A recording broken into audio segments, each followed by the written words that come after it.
যেটি ঈদ উল আযহা নামে পরিচিত। অতএব ঈদের দুটো উৎসব ইসলামিক কালচার অনুযায়ী আমাদেরকে মনে রাখতে হবে এগুলোর সাথে ইসলামের রোকনের বিশাল একটা সম্পর্ক রয়েছে।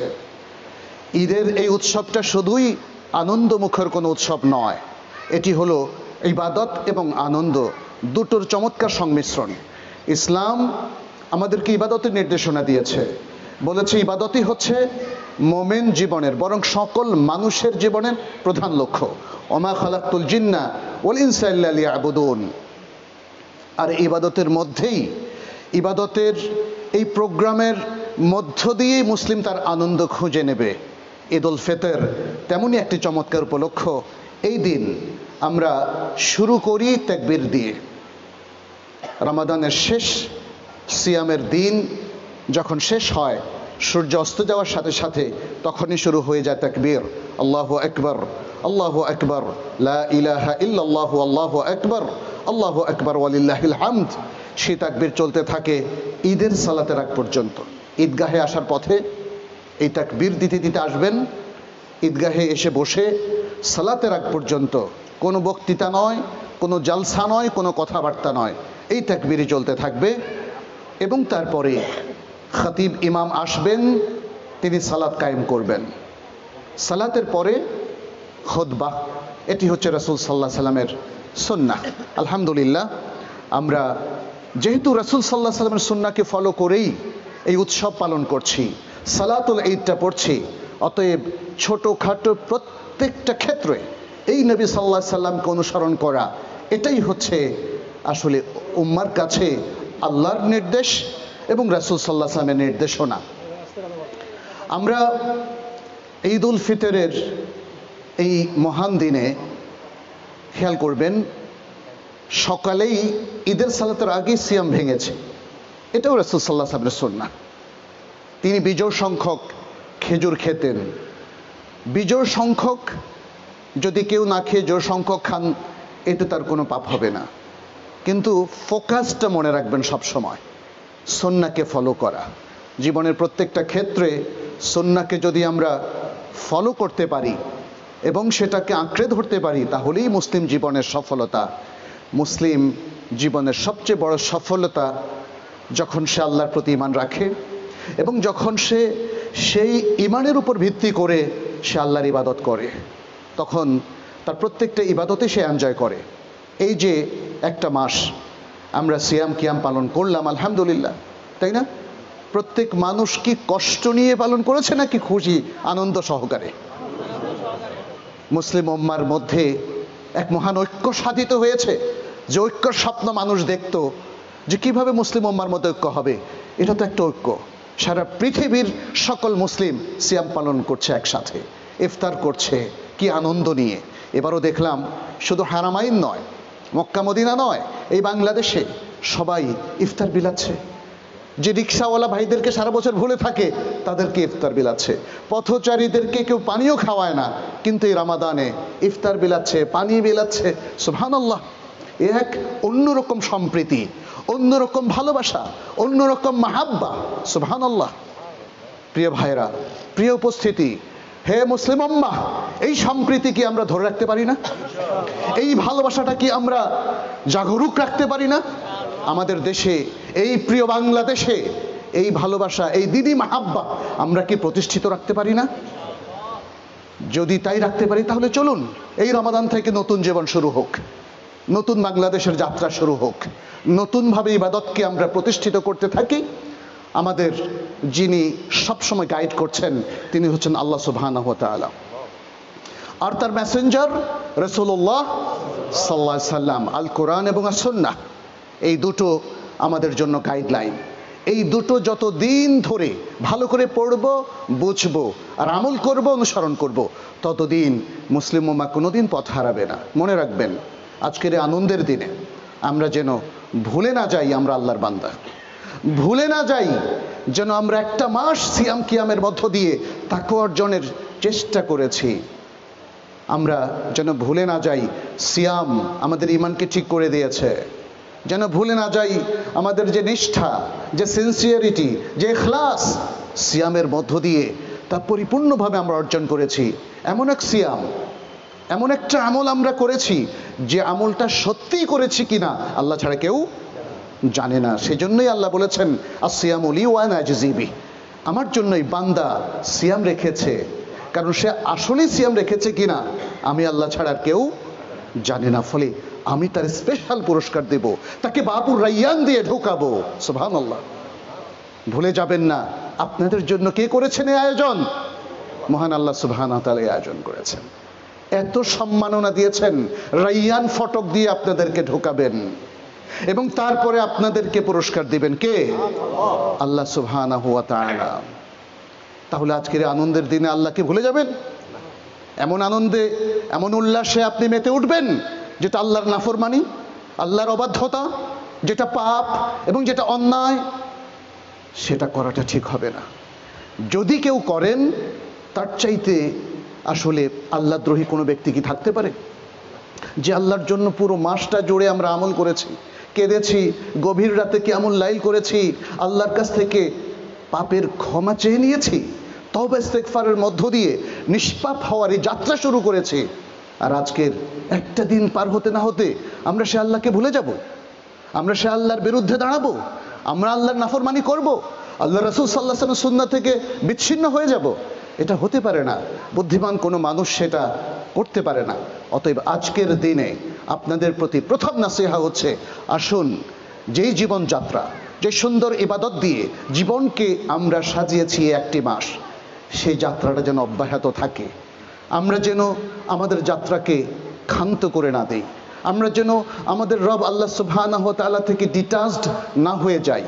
যে কানেকশন আমরা তৈরি করেছি এটা যেন শেষ নিঃশ্বাস পর্যন্ত থাকে। মনে রাখবেন, আল্লাহর সেই সবচেয়ে ভালো বান্দা যে আল্লাহর সাথে একবার কানেক্টেড হওয়ার পরে আর কখনো কানেকশন মিস করে না। আল্লাহ যেন আমাদেরকে সে তৌফিক দান করেন। আজকের এই মহান দিনে আমাদের কর্তব্যের কথা ভুলে যাবেন না। আনন্দ উল্লাসে মেতে উঠে আমাদের অন্যান্য সকল ভাই বোনদেরকে ভুলে যাবেন না। যাকাতুল ফিতর আমরা জানি, ইতিমধ্যে আমরা সবাই আদায় করেছি, আপনারাও আদায় করেছেন। যাকাতুল ফিতর আদায়ের ক্ষেত্রে যাদেরকে দিচ্ছি তাদের সম্মান যেন ক্ষুণ্ণ না হয়। মানুষকে দেখুন, এখনো আমরা দায়িত্ব পালন করিনি। যে কোনো ঈদগাহের পাশে দেখি লম্বা লাইন মিসকিনদের, ওদেরকে তো ওই সারিতে দেখতে চাই না, ওদেরকে আপনাদের সারিতে দেখতে চাই। একটু চিন্তা করুন। তার মানে হচ্ছে আজও ওদের অভাব গোছাতে পারিনি আমরা, আজও ওদের কাছে আগের রাতে, একদিন বা 2 দিন আগে যেটি সাহাবায়ে কেরামের সুন্নাহ ছিল, মানুষের ঘরে সাহায্য পৌঁছে দেওয়া, আমরা কেন পৌঁছাতে পারছি না বলেন তো? এই ব্যর্থতা কার? আমাদের সবার। আপনার এলাকায় যত দরিদ্র মানুষ আছে এদের প্রত্যেকের কাছে এমন খাবার এবং এমন কিছু সাহায্য, খাবারের সাহায্য, আর্থিক সাহায্য পৌঁছে দিন। এই মাসটা শুধু তো যাকাতুল ফিতরের না, এই মাসটা যাকাতেরও মাস। আমাদের উম্মার অধিকাংশ মানুষ এই মাসে তার যাকাতটাকে হিসাব করে। তাহলে ওদেরকে শুধু যাকাতুল ফিতর দিয়ে সন্তুষ্ট রাখতে চান কেন? ওদের তো আরো নিড আছে। আপনি নফল সাদাকা দিন, আপনার যাকাতের টাকা দিয়ে ওদেরকে এই মাসে খুশি করে দিন, যেন ঈদের এই দিনে একটা ভিক্ষুকও আমরা পথে না দেখি। এটা সম্ভব, এটা সম্ভব, শুধু প্রয়োজন আয়োজনের। আমরা যারা সচ্ছল মানুষ আছি তারা যদি প্রাতিষ্ঠানিকভাবে কিংবা ব্যক্তিগতভাবে এই আয়োজনগুলো করি, তাহলে এই দৃশ্য আমাদের হয়তো আর দেখতে হবে না।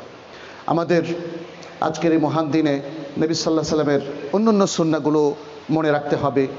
সুন্দর পোশাক পরা, গোসল করে পবিত্র থাকা। দেখেন, ইসলামের আয়োজনগুলো এত সুন্দর, ইবাদতগুলো মানুষকে পরিচ্ছন্ন জীবনের দিকে নিয়ে যায়। তাকে যাতে তার শরীরে কোনো গন্ধ না থাকে, তাকে খুশবু লাগাতে বলে, যাতে মানুষ তার প্রতি আগ্রহী হয়, যেন তার সাথে বুক মিলাতে কোনো সমস্যা না হয়। একজন পরিচ্ছন্ন মানুষ যিনি পবিত্র, মনের দিক থেকেও পবিত্র, শরীরের দিক থেকেও পবিত্র। কি চমৎকার, তাই না? ইসলামের ইবাদতগুলো দেখেন ভালো মানুষ তৈরি করে। সালাত, সিয়াম, হজ, যাকাত, এর প্রত্যেকটার যে অ্যাপ্লিকেশনটা আপনারা দেখবেন সমাজের সবচেয়ে সভ্য নাগরিক তৈরি করে। ফলে একটা সমাজ সুন্দর হয়ে যায়, একটা দেশ সুন্দর হয়ে যায়। আজকে শুধুমাত্র ঈদ, সিয়াম, সালাত এগুলোকে একটা রিচুয়াল অনুষ্ঠান হিসাবে পালন করলে হবে না। আমাদের এই ইবাদতগুলোর যে সিগনিফিক্যান্স, তাৎপর্য, এটা আমাদের জীবনে যে ইতিবাচক পরিবর্তন আনে, সেভাবেই এগুলোকে আমাদের পালন করতে হবে, যেমনটি করেছিলেন রাসূল সাল্লাল্লাহু আলাইহি ওয়াসাল্লামের সাহাবায়ে কেরাম। দেখেন না, আজও পৃথিবী তাদের প্রত্যেককে স্মরণ করে। আবু বকর রাদিয়াল্লাহু তাআলা আনহু, ওমর ইবনুল খাত্তাব রাদিয়াল্লাহু তাআলা আনহু, ওসমান বিন আফফান, আলী ইবনে আবি তালিব রিদওয়ানুল্লাহি আলাইহিম আজমাইন, সকল সাহাবায়ে কেরাম তাদের জীবনী আজও তাদের সবকিছু আমাদের জন্য অত্যন্ত অনুপ্রেরণাদায়ক। কেন? তারা তো অল্প কিছুকাল আগে জাহিলিয়াতের মধ্যে ছিলেন, তারা তো ইসলাম গ্রহণের আগে বেসামাল জীবন যাপন করতেন। এত সুন্দর হলেন কি করে? এত প্রোডাক্টিভ হলেন কি করে? এত ভালো মানুষ হলেন কি করে? এটা বুঝতে হবে। তারা ভালো মানুষ হয়েছেন কোরআন সুন্নাহর অনুশাসন মেনে নেওয়ার মধ্য দিয়ে, আল্লাহর এক্সক্লুসিভ ইবাদত করার মধ্য দিয়ে, মুআমালাতের ক্ষেত্রে হালাল হারাম বেছে চলার মধ্য দিয়ে, সর্বোপরি মানুষের কল্যাণে, মানবতার কল্যাণে, পৃথিবীর জনগণের কল্যাণে এবং সকল কিছুর কল্যাণে, পশু পাখি উদ্ভিদ সব কিছুর কল্যাণে তারা কাজ করেছেন।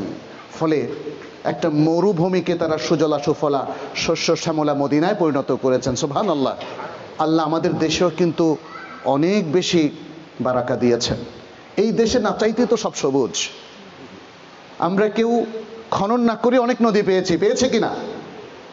অনেক পানি, বৃষ্টি, মৌসুমী অঞ্চল, এত রহমত, এর পরেও কেন আমাদের আবহাওয়া পৃথিবীতে সবচেয়ে খারাপ? একটু ভেবে দেখতে হবে। আমরা নিজেরাই করেছি না এগুলো? আমি দেখলাম উত্তরায় থাকি, অধিকাংশ লেকগুলোতে পানি কালো হয়ে গেছে, এমনকি নদীর পানি কালো হয়ে গেছে। আমরাই করেছি না বলেন তো? আমরাই করেছি। আমার মনে হয় সচেতন হওয়ার সময় এসেছে যে সুন্দর নির্মল আবহাওয়া আল্লাহ দিলেন, ওটাকে নষ্ট করার অধিকার নেই। বন্য প্রাণীরও অধিকার আছে, ওটাকে নষ্ট করার অধিকার আমাদের নেই। আর আল্লাহ যেই জাতিকে, যে প্রজাতিকে সম্মান দিয়েছেন মানুষ, তাদেরও অসম্মান করার অধিকার আমাদের নেই। ওয়ালাকাদ কাররামনা বনি আদম, বনি আদমকে আমরা সম্মাননা দিয়েছি। সূরাতে বনি ইসরাঈলের মধ্যে আল্লাহ তাআলা বলেছেন, তাহলে আপনি তাকে অসম্মান করার কি? তার চেয়ে ভয়াবহ হচ্ছে যদি কারো অধিকার ক্ষুণ্ণ করা হয়, হোক সে কোনো মানুষ, আপনার নিজের স্ত্রী কিংবা স্বামী কিংবা আপনার প্রতিবেশী, জনগণ, কারো অধিকারই ক্ষুণ্ণ করার অধিকার কারো নেই। এটা মনে রাখবেন। সে অধিকার ইসলাম দিয়েছে, সে অধিকার আল্লাহ দিয়েছেন, কোরআন এবং সুন্নাহ দিয়েছে।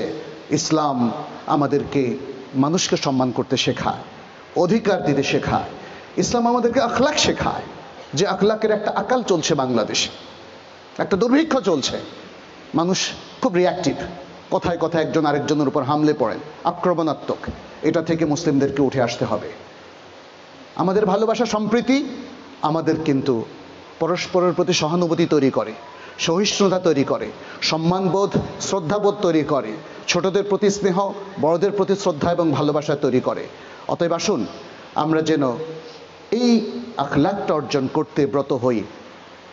সিয়াম আমাদেরকে সেটা শিখিয়েছে। সুন্দর একটা হাদিস যেখানে রাসূল সাল্লাল্লাহু আলাইহি ওয়াসাল্লাম বলেছেন, তোমাদের কেউ যদি সিয়ামের দিনে অবস্থান করে তাহলে সে যেন চেঁচামেচি না করে, সে যেন অন্যায় কাজ না করে, সে যেন কারো উপর আক্রমণাত্মক না হয়, আক্রমণ না করে। আর কেউ যদি তার সাথে লাগতে আসে সে যেন বলে ইন্নী ইমরুউন সাইমুন, আমি রোজাদার। দুইবার বলে, অর্থাৎ রিপিটেডলি বলে, রিমাইন্ড দেওয়ার জন্যে যে ভাই লাগালাগি করা যাবে না। This is not Islamic culture, this is not the culture of সিয়াম, অফ রমাদান। অতএব এইভাবেই দেখেন আমাদের মধ্যে পরিবর্তন সিয়াম এনেছে। আমাদের শুধু ফোকাসটা পাল্টাতে হবে। আমরা সিয়ামকে মনে করি ভালো ইফতার খাওয়া যাবে, এই প্রোগ্রাম। ভালো ইফতার খাওয়ার প্রোগ্রাম হচ্ছে সিয়াম, আর ভালো সাহারি। কিছু কিছু মানুষ ইফতার নিয়ে পার্টি করে এবং সাহারি পার্টিও করে। এই যে পার্টি, এই কালচারটা ইসলামিক না, এটা ওয়েস্টার্ন কালচার। আপনি কেন পার্টি করতে যাবেন? ইসলাম তো আরো চমৎকার প্রোগ্রাম দিয়েছে, তাফতির সায়েম, বারনামেজ তাফতির সায়েম, অর্থাৎ রোজাদারকে ইফতার করানোর প্রোগ্রাম, এটা নাম দেন রাসূল সাল্লাল্লাহু আলাইহি ওয়াসাল্লামের ভাষা। যেমনটি তিনি বলেছেন যে ব্যক্তি কোনো রোজাদারকে ইফতার করায় সে ওই রোজাদারের সিয়ামের কারণে যত সওয়াব হয় সবটাই সে প্রাপ্ত হবে, কিন্তু রোজাদারের কোনো কমতি হবে না। গ্রেট, এত চমৎকার প্রোগ্রাম, সেটাকে পার্টিতে নিয়ে গেলেন কেন? সাহারি, রাসূল সাল্লাল্লাহু আলাইহি ওয়াসাল্লাম বলেছেন তাসাহহারু ফাইন্না ফিস সাহুরি বারাকা, সাহারি খাও, সাহারির মধ্যে আছে বারাকা। চমৎকার। নিজে রাসূল সাল্লাল্লাহু আলাইহি ওয়াসাল্লাম সবসময়, প্রতিদিন, প্রতি রাতে তিনি সাহারি খেতেন ফজরের 15-20 মিনিট বা আধা ঘন্টা আগে। এটা তার সুন্নাহ। তাহলে তার সুন্নাহকে অ্যাজ ইট ইজ রিভাইভ করা প্রয়োজন আমাদের। এবং প্রত্যেকটা ক্ষেত্রে আইন, আদালত, প্রশাসন, পুলিশ প্রশাসন, আর্মি, সব জায়গাতে আপনারা ইসলামকে আপহোল্ড করবেন। সৎ নাগরিক পাবেন, দেশপ্রেমিক মানুষ পাবেন, ভালো মানুষ পাবেন, দুর্নীতিমুক্ত মানুষ পাবেন। আরেকটা জিনিস একটু বলি আজকে, জাস্ট অ্যাজ এ রিমাইন্ডার। আজকে আনন্দের দিনে দেখবেন যে আমাদের অনেক মুসলিম ভাই বোনেরা খুব দুঃখ কষ্টে আছে, ওদের কথা ভুলে যাবেন না। একটু হসপিটালে কেউ যদি পারেন একটু ভিজিট করবেন। না হোক আপনার কোনো আত্মীয় স্বজন হয়তো নেই রক্তের সম্পর্কের, কিন্তু যারা আছে ওরা কি আমাদের দ্বীনের সম্পর্কের আত্মীয় স্বজন না? এই প্রেরণাটা লালন করুন, তাহলে ঈদটা আমাদের আরও চমৎকার হবে, অর্থবহ হবে, এবং ঈদের প্রকৃত আনন্দটা তখন আমরা উপলব্ধি করতে পারবো। আল্লাহু আকবার, আল্লাহু আকবার, লা ইলাহা ইল্লাল্লাহু, আল্লাহু আকবার, আল্লাহু আকবার, ওয়ালিল্লাহিল হামদ। রমাদানের জন্য আমরা অপেক্ষা ছিলাম, আসলো এবং মনে হয় হঠাৎ করেই চলে গেল। রমাদান পরবর্তী জীবন নিয়ে একটু ভাবুন। রমাদানকে যেভাবে আমরা খুব অ্যাক্টিভ রেখেছিলাম, পরের জীবনটা কি তাহলে নিষ্ক্রিয় হয়ে যাবে? প্রিয় ভাইরা, একটু চিন্তা করুন। রমাদানের এই প্রভাবটাকে, এই ট্রেনিংটাকে আমরা ঈদ পরবর্তী জীবনে যেন ধরে রাখি। মনে রাখবেন, রমাদান আমাদের কাছে বেশ কয়েকটা ভালো প্রভাব রেখে গেছে। এক, আমাদের ঈমানকে পরিপূর্ণ করে দিয়েছে, আমাদের ইখলাসকে পরিপূর্ণ করে দিয়েছে, আমাদের তাকওয়াকে একদম মিটারের সর্বোচ্চ জায়গা নিয়ে গেছে, আলহামদুলিল্লাহ। আর আমাদের আখলাকি যে ভুল ত্রুটিগুলো ছিল সেটাকে তৈরি করে দিয়েছে। অতএব ঈমান, ইখলাস, তাকওয়া, আখলাক, এগুলোর জন্য আমরা বজায় রাখি। আখলাকের মধ্যে অনেক সুন্দর সুন্দর জিনিস চলে আসে। সবর করা, ধৈর্য ধরা, অন্যদের প্রতি শ্রদ্ধাশীল থাকা, মানুষের সাথে বিনয়ী ব্যবহার করা, মানুষের অধিকার সংরক্ষণ করা, কাউকে ছোট্ট না করা, হেয় না করা, কারো অধিকার ক্ষুণ্ণ না করা ইত্যাদি। আখলাকের আরও যত বিষয়গুলো আছে, আসুন আমরা রমাদানের এই মহান শিক্ষার মধ্য দিয়ে আমরা সেগুলোকে অর্জন করি এবং সারা জীবনের জন্য অর্জন করি। আজকের এই মহান ঈদের দিনেও আমরা যেন নিজেদেরকে সেভাবে তৈরি করতে পারি। আল্লাহু আকবার, আল্লাহু আকবার, লা ইলাহা ইল্লাল্লাহু, আল্লাহু আকবার, আল্লাহু আকবার, ওয়ালিল্লাহিল হামদ।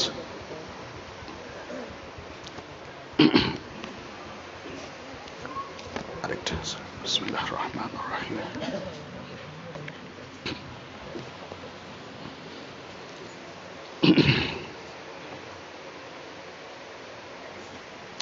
ইবাদত, আলহামদুলিল্লাহ আলা ইহসানি والشكر له على توفيقه وامتنانه وأشهد أن لا إله إلا الله وحده لا شريك له تعظيما لشأنه وأشهد أن محمدا عبده ورسوله الداعي إلى رضوانه صلى الله عليه وعلى آله وأصحابه وإخوانه وسلم تسليما كثيرا كثيرا عباد الله আল্লাহ সুবহানাহু ওয়া তাআলার আমরা শুকরিয়া আদায় করছি, যিনি আমাদেরকে একটি পূর্ণ মাস রমাদানের মতো বরকতপূর্ণ, মুবারক, পবিত্র একটি মাস দেওয়ার পরে আমাদেরকে ঈদের মতো মহান একটা উপলক্ষ দিয়েছেন। আসুন আমরা আল্লাহর সেই রহমতের শুকরিয়া আদায় করি, আমরা আল্লাহর আনুগত্য অনুযায়ী জীবন গঠন করি এবং আল্লাহর ইবাদত দিয়ে আমরা আমাদের জীবনটা সবসময় শুরু করি, এবং যে ইবাদতগুলো আমাদের জন্য অব্লিগেটরি এবং ফরজ করা হয়েছে সেগুলো যেন কখনোই আমরা মিস না করি, এবং আমরা যেন যথাসম্ভব কিছু নফল ইবাদতও করি। একটা জিনিস খেয়াল রাখবেন, যেটা আমাদের কর্তব্য, যেটা আমাদের ডিউটি, সেটা পালন করেও আমরা আল্লাহর নৈকট্য অর্জন করতে পারি। তবে মান মর্যাদা মানুষের বাড়ে অতিরিক্ত আমলের মধ্য দিয়ে, অর্থাৎ নফল আমলের মধ্য দিয়ে। আপনি দেখবেন আপনার পরিবারের মধ্যেও যদি কেউ হিসেব করে চলেন, স্বামী তার স্ত্রীর দায়িত্ব পালন করে, স্ত্রী স্বামীর দায়িত্ব খুব হিসেব করে পালন করে, এই হিসেবের সম্পর্ক কিন্তু মধুর হয় না। মধুর হয় ছোট্ট একটা গিফট দিলে। এই গিফটটা নফল। একটা ছোট্ট গিফট দিলেন স্ত্রী স্বামীকে, স্বামী স্ত্রীকে, দেখবেন যে ভালোবাসার পারদটা কি পরিমাণ উপরে ওঠে। আল্লাহর কাছেও তাই, আল্লাহর কাছেও তাই। আপনি হিসেব করে শুধু ফরজটা পড়বেন, নও, আপনি নফল আমল করবেন, নফল সালা পড়বেন, নফল সিয়াম রাখবেন সোমবার এবং বৃহস্পতিবার, আপনি নফল সাদাকা দিবেন যাকাতের অতিরিক্ত। আপনার কাছের মানুষগুলোও আপনাকে ভালোবাসে। শুধু যে আল্লাহ ভালোবাসবেন তা না, দেশবাসী আপনাকে ভালোবাসবে। মোটিভটা থাকবে আল্লাহর সন্তুষ্টি, এতটুকু মনে রাখবেন। এই যে ইবাদতের যে সিস্টেমটা, এটা মুসলিমকে আরো ব্যক্তিত্বশালী করে তোলে, এবং ব্যক্তিত্ব সম্পন্ন মুসলিম তখনই সে গণ্য হয় যখন সে তার ইবাদতের প্রোগ্রামগুলো সঠিকভাবে বাস্তবায়ন করে। অতএব আসুন আমাদের ঈদ যে ইবাদত এবং আনন্দ, সেটা আমরা সেই ফোকাসে থাকি। আজকে সারাটা দিন মনে রাখবেন যে আপনি ইবাদতের মধ্যে আছেন। আপনি যখন এখন বাসায় ফিরে যাবেন, আত্মীয় স্বজনের বাসায় খোঁজ খবর নেবেন, তাদের কুশলাদি নেবেন, হসপিটালে যাবেন রোগী দেখতে, সব কিছু ইবাদত বলে গণ্য হবে। শুধু খেয়াল রাখবেন এই আনন্দ উল্লাসের মধ্যে আমরা যেন আল্লাহর কোনো নাফরমানির কাজে লিপ্ত না হই। আমাদের দেশ, আমাদের সমাজ, আমাদের প্রতিবেশী সবার জন্য কল্যাণকর যতটুকু সম্ভব কাজ আমরা সেটা করতে পারি। আরেকটা দুটো বিষয় বলে আমি শেষ করব। একটি হচ্ছে যেটা পৃথিবীতে সবচেয়ে বড় ভয়াবহতম অপরাধ, সেটি হচ্ছে কুফরি এবং শিরক। কুফরি এবং শিরক এ সম্পর্কে আমাদের পড়াশোনা প্রয়োজন। কোন কাজে কুফরি হয়ে যায় এবং কিভাবে শিরক হয়ে যায়, এগুলো আমাদের জানতে হবে। কারণ কুফরি এবং শিরকের মধ্যে কেউ যদি লিপ্ত হন, তার জীবনের সব আয়োজন ব্যর্থ হয়ে যায়, তার সকল আমল বাতিল হয়ে যায়।